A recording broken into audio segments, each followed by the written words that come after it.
Hello, darlings, and welcome back to Diva Deep Cuts, where we uncover all the best songs you've never heard by the great divas of today and yesterday. I'm Ben, and thank you so much for watching on YouTube or listening on Spotify or wherever you get your podcasts. So today, we are going to be talking about the first half of Taylor Swift's brand new album, The Tortured Poets Department. Because she released a surprised second half and made it a double album, I felt that it was a lot to cover 31 songs and over 2 hours of work in one video. And I feel like in some ways they are distinct halves, that the first half that's mostly produced by Jack Antonoff is more similar to itself than the second half is more similar to itself as well. So we're only talking about tracks 1 through 16 on the standard edition of the album, but there will be a follow-up video with the other half coming soon, as well as a backlog of things that I've wanted to talk about, but because of life and other things, I have not sat down to record for a while. So hopefully this will be the start of some more content coming out soon. So anyway, let's just get right into it. I'm going to just let myself talk. Lately, when I've been watching YouTube, I haven't wanted to watch really long videos all the time. I found myself gravitating to things 20 minutes or less, depending on how much time I have or what I'm feeling like that day. But I'm finding that sometimes I pass on things that are really long unless I'm like in the mood to have something on in the background or really just need to sit and rest. So that's kind of what we're going for here, that I'm just going to say all that I have to say and leave it at that. There's not going to be a track by track, and these are just my unfiltered, mostly, thoughts about the album. So, I know this one has been very divisive with critics, fans, and the listening public at large so far. There's been a lot of commentary about, are she and Jack Antonoff reaching the limit of what they can create together? Are they too comfortable with each other? Is it becoming too formulaic and repetitive? And I personally don't feel that way. I think I can't remember if I've mentioned this, but I've been on a music message board since 2004, so my 20-year anniversary of that is coming up soon. But on there, I wrote something like, I feel like she built a bridge between the standard pop structure that she and Jack Antonoff have been creating together for years and several albums together, and this kind of unpolished stream of consciousness, kind of cringy at times, just like unhinged, unrestrained lyricism of someone like Fiona Apple. And this album to me, at least the front half, creates a bridge between those two things. And I think that's why it's so divisive.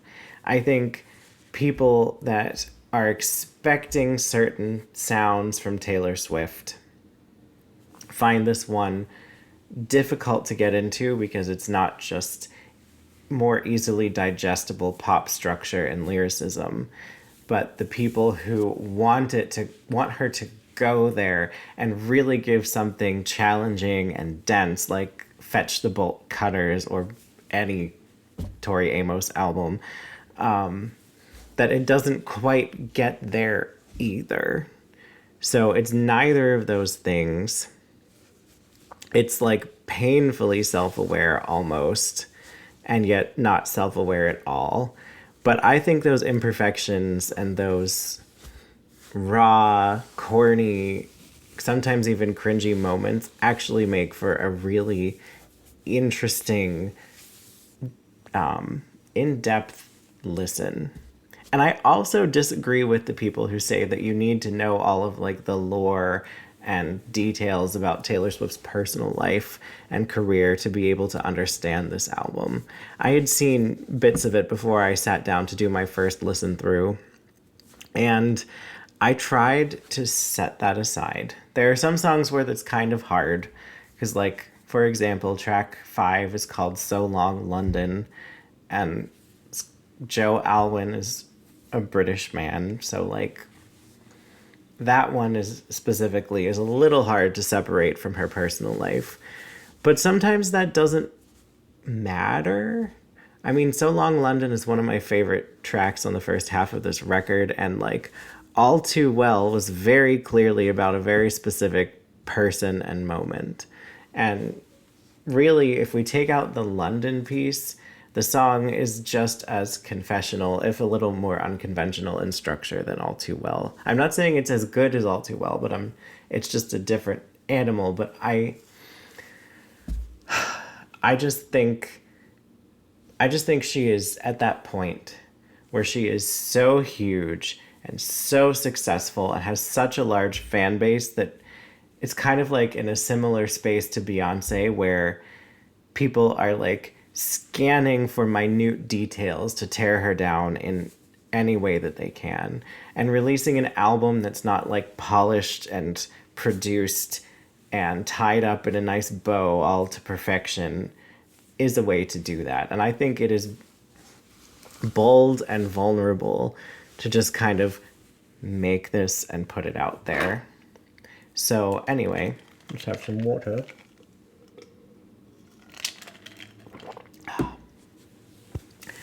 So that to be said, I also would not say that this is like a misunderstood masterpiece. If I were to rank all of her albums at this point, I'd probably put it somewhere in the middle. But I enjoy it because of its imperfections, as I said before. So of the 16 tracks on the standard version of the record, I actually think the beginning is the weakest part, and it gets stronger as it goes along. I did another listen through before sitting down to record. Once we get to So Long London at track 5, I think that's where it really takes off. And she does some sounds that I think she's never done before. Like people say, oh, So Long London sounds like it could just be on Midnights. And I'm like, everything on Midnights is very chill and very moody to evoke that sort of like late night, hazy, insomniatic feeling. So Long London has energy. It's manic, it's building, it's going somewhere and backing off and going further and backing off. And I don't know, I just feel like structurally it isn't like anything on Midnights to me. It's just a similar I can see why people say it's similar because it's still a synth pop song, but structurally it doesn't sound anything like anything on Midnights to me. Contrast that with Down Bad, which some fans have been like, oh, I love it so much, I think it should be a single. I think Down Bad is the one that sounds the most like it could have fit on Midnights. And I actually want to skip it, partially because I want to get to So Long London and But Daddy I Love Him, and partially because I'm like, that song is the most been there, done that to me on the whole record. Where I'm just like, it's typical structure, typical Taylor Swift lyricisms. Like, it feels like it could have been track 14 on Midnights. Like, we had the 3 a.m. edition, the Target edition, the Till Dawn version, like, I don't know, put Down Bad as like the Sunrise Hungover edition or something. So I think the title track, My Boy Only Breaks His Favorite Toys. It's a mouthful. And Down Bad. Those three are the ones that I am most apt to skip. I enjoy Fortnite. I think it's different. Someone said that the Post Malone pieces kind of sound 1975-ish, which I think it's great that it's like a middle finger to Matt Healy in the 1975. So for me, I would cut tracks 2, 3, and 4 and just go from Fortnite to So Long London. And then from there, I'm just like, everything, give it to me. Like Florida, the second half of Fresh Out the Slammer, Guilty as Sin, Who's Afraid of Little Old Me, I Can Fix Him, Really I Can, I Can Do It With a Broken Heart. Like, I just want to like listen to those. And it's just like the train leaves the station when that tempo kicks in So Long London, and the rest of the standard part is fantastic. It gives me chills. It makes me laugh. It makes me uncomfortable. There's even in the like lyrics that don't land or kind of corny or a little bit too much. Like, I think that's part of the charm of this record. This isn't meant to be a perfect record. It's meant for the biggest star in the world to capture very human emotions about the ways that she still hasn't learned her lessons from past relationships and keeps repeating her patterns, and is angry at the people who she's been romantically involved with and things went south, and she's angry with herself, and she's angry at the world for both putting her on a pedestal and trying to tear her down. Like, it's just full of like anger and sorrow and rage and angst, and it's not going to be perfect. Those emotions are messy. They're at times irrational. They at times make us feel like we're less mature and less, what's the word I'm looking for? Less mature and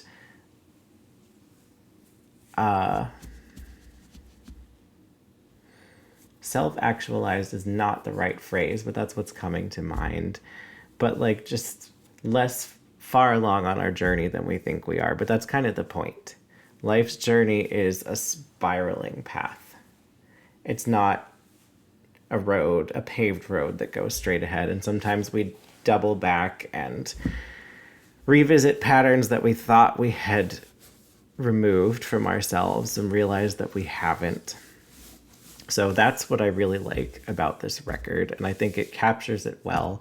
I don't know if I've said this before, Taylor Swift and I are only 5 months apart in age, so I feel like I often relate to her music because we are going through similar life stages and experiences in some emotionally. Like, our careers are wildly different, and she has way more money than I could ever dream of. But on an emotional level, I feel like being the same age, you kind of hit similar things if you're a person who's trying to like build the life that you want, but also make sure that you're taking care of yourself. So anyway, I'm looking at the track list as I'm trying to wrap this up and land the plane. I don't really know. There's so much to like here, so much to assess. I just enjoy it, and I hope that I think this is going to be one of those albums that right now it's divisive because it's a lot to digest, and people have been so focused on the present and the past with her re-releases of her first 6 albums and Eras Tour and Midnights and this and that like, I think give it 3 to 5 years and people will be coming back and being like, no, this was actually a brilliant record, and we were just too caught up in... Some of us appreciate it now, but some of us were just caught up too much in our own feelings about Taylor Swift as a brand and a celebrity to separate that and just listen to and digest this album. And also, it hasn't even been out for a week yet. Like, how can you digest 31 tracks, and we've only like touched on the high points of 16 of them, in like a couple days? Much like Cowboy Carter by Beyonce, which a video is coming for that one. I'm just very late. It's not the kind of work that you can listen to once or twice and have a grasp on. I've only listened to this all the way through twice and pieces of it a third time. And my opinions may change. I know for Taylor Swift's album, some songs open up to me later. Some songs that I liked on initial listen might shrink down a bit in my esteem or even out. So I look forward to coming back to this album. I like it more than Midnights. Midnights, to me, it's good, but it's not one that I like want to revisit the way that I revisit Red, 1989, Evermore, Speak Now. I can't say Reputation because I'm waiting for the Taylor's version, but that's a whole another can of worms that we don't need to open about her master's dispute. So anyway, yeah, I'll leave it with that. I'm interested to see people's opinions as well. Please, if you have thoughts, feel free to put them in the comments. I don't know how to highlight any tracks, because really from track 5 to 16, I love them all. And it's a journey that I think is best experienced in one sitting. So Anyway, thank you so much for joining me for this part 1 of Taylor Swift's The Tortured Poets Department. I will be releasing part 2 soon. I actually need to sit with it a little more to gather my thoughts before I can record, so I might go and listen to it after finishing this. Don't forget to like and subscribe here on YouTube, subscribe on Spotify, or wherever you get your podcasts. Thank you so much for joining me, and I'll see you in the next one.